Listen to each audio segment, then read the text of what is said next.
ವಿಜಯಲಕ್ಷ್ಮಿ ದರ್ಶನ್ ಸದ್ಯ ಪತಿ ದರ್ಶನ್ ಅವರನ್ನು ಜೈಲಿನಿಂದ ಹೊರತರಲು ಇನ್ನಿಲ್ಲದ ಪ್ರಯತ್ನ ನಡೆಸುತ್ತಿದ್ದಾರೆ. ಅದರ ಜೊತೆಗೆ ಮಗ ವಿನೀಶ್ ವಿದ್ಯಾಭ್ಯಾಸದ ಬಗ್ಗೆ ಕೂಡ ಹೆಚ್ಚಿನ ಕಾಳಜಿ ವಹಿಸುತ್ತಿದ್ದಾರೆ. ಇದೀಗ ದರ್ಶನ್ ಹಾಗೂ ವಿಜಯಲಕ್ಷ್ಮಿ ಅವರ ಮಗ ವಿನೀಶ್ ತಮ್ಮ ತಾಯಿ ಮುಂದೆಯೇ ಸಖತ್ತಾಗಿ ಡ್ಯಾನ್ಸ್ ಮಾಡಿದ್ದು, ಮಗನ ಡ್ಯಾನ್ಸ್ ನೋಡಿ ವಿಜಯಲಕ್ಷ್ಮಿ ಅವರು ಹೇಳಿದ್ದೇನು ನೋಡೋಣ ಬನ್ನಿ. ನಿಮಗೆಲ್ಲ ಗೊತ್ತಿರುವಂತೆ ನಟ ದರ್ಶನ್ ಪುತ್ರ ವಿನೀಶ್ ಇದೀಗ ಫಸ್ಟ್ PUC ಓದುತ್ತಿದ್ದು BGS ಕಾಲೇಜಿನ ಫಂಕ್ಷನ್ ಒಂದರಲ್ಲಿ ಸಖತ್ತಾಗಿ ಗ್ರೂಪ್ ಡ್ಯಾನ್ಸ್ ಮಾಡಿದ್ದು, ವಿನೀಶ್ ಥೇಟ್ ತಂದೆ ದರ್ಶನ್ ಅವರಂತೆ ಕಾಣುತ್ತಿದ್ದಾನೆ.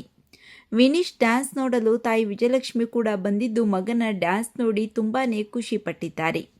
ನನ್ನ ಮಗ ಇಷ್ಟು ಚೆನ್ನಾಗಿ ಡ್ಯಾನ್ಸ್ ಮಾಡ್ತಾನೆ ಅಂತ ನನಗೆ ಗೊತ್ತಿರಲಿಲ್ಲ. ಮನೆಯಲ್ಲಿ ಡ್ಯಾನ್ಸ್ ಮಾಡು ಅಂದರೆ ನನಗೆ ಬರಲ್ಲ ಹೋಗಮ್ಮ ಅಂತ ಹೋಗ್ತಿದ್ದ. ಆದರೆ ಇಂದು ಅವನ ಡ್ಯಾನ್ಸ್ ನೋಡಿ ನನಗೆ ಆಶ್ಚರ್ಯದ ಜೊತೆ ತುಂಬಾ ಖುಷಿ ಆಯಿತು. ವಿನೀಶ್ ನೋಡ್ತಾ ಇದ್ದರೆ ಅವರ ತಂದೆಯ ಡೆವಿಲ್ ಸಿನಿಮಾ ಲುಕ್ ನೆನಪಾಗುತ್ತೆ ಎಂದಿದ್ದಾರೆ ವಿಜಯಲಕ್ಷ್ಮಿ. ವಿನೀಶ್ ಡ್ಯಾನ್ಸ್ ನೋಡಿ ದರ್ಶನ್ ಹೆಸರನ್ನು ಉಳಿಸಲು ಜೂನಿಯರ್ ಬಂದಾಗಿದೆ. ಇನ್ನು ಮುಂದೆ ಇಂಡಸ್ಟ್ರಿ ಫುಲ್ ಧೂಳು ಎಬ್ಬಿಸುತ್ತಾರೆ ಅಂತ ಫ್ಯಾನ್ಸ್ ಕಾಮೆಂಟ್ ಮಾಡುತ್ತಿದ್ದಾರೆ. ವಿನೀಶ್ ಸಿನಿಮಾಗೆ ಬರಬೇಕಾ? ನಿಮ್ಮ ಅನಿಸಿಕೆಗಳನ್ನು ಕಾಮೆಂಟ್ ಮಾಡಿ ತಿಳಿಸಿ.